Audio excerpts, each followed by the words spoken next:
All right, what's up everybody? Brian Tong here in Long Beach getting my run in, and what we wanted to talk about specifically is, right, the Apple Watch Series 4, the Apple Watch Series 4 Nike Plus Edition. What are the big differences between them? Because people aren't necessarily always sure, so I want to break down, there's really kind of three things that make them different. And these watches function exactly the same, but the first thing you'll notice when you open the Apple Watch Nike Plus Edition out of the box is you'll see that they have two watch faces on it. They are only specific to the Nike Plus version of this watch. You can't get them anywhere else.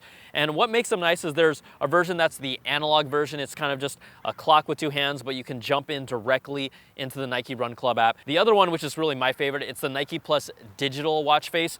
It has three complications on it. So we're talking about, again, access to the Nike Run Club app. Also your activity monitor.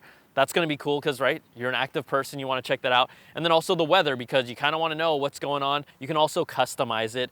There's reminders on the bottom that tell you when your last run was, as well as, hey, if you haven't run in a while, like get up on your butt and go run. So those two watch faces only specific to the Nike Plus version. Now the other thing here is if you look at this watch right now, I have the Sport Loop, but this is a specific one for the Nike Plus watch. It has reflective thread inside of it. And so let's say you're running late at night and cars are driving by, you'll see this, it's really bright, it pops out, it comes in black and white. You'll have the kind of standard rubberized perforated ones from last year, but I prefer this one just because it kind of gives you a different element, and Apple's standard Apple Watches don't have any of these bands at all, so it's something that you should think of.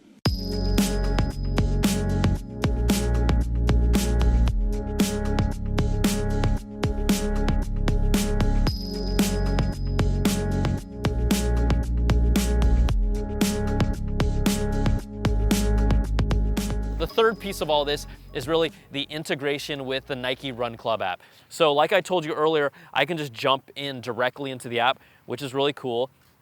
There is GPS on the Apple Watch, so when you go for a run, you can see like the path that you took, it outlines it really nice, as well as your distance. But you're getting cool things here like your average pace, your duration, your elevation, and your heart rate. So it tracks each of these, it logs them. If you haven't run in a while, it's like, hey, your last run was yesterday, are you gonna get up on your butt? Yeah, it might motivate me to do that. So all that information is there, even within the app when you're running. If you stop and take a break or breather, the run tracking, it'll pause momentarily. Pausing workout.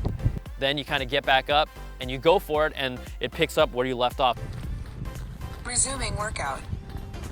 So it's all kind of continuous and all self-contained. So really when I think about this, like, who is this Apple Watch for? Look, it does exactly the same thing as the regular Series 4. Obviously, if you're someone who loves Nike, the brand, and you're someone who's active, I think you kind of already know who you are. You're getting exactly the same watch, but you're getting the watch faces. You're getting the different sports bands that are exclusive to this when you purchase the Nike Plus Edition. And then you also get that integration with the Run Club app. But again, the same price, $399, $499. It just comes down if you want kind of that style and you want those embellishments. But I think that's pretty much all you need to know. That's what I was here for, but I'm gonna go finish up my run, put on the headphones in. I'll talk to y'all later, all right? Peace!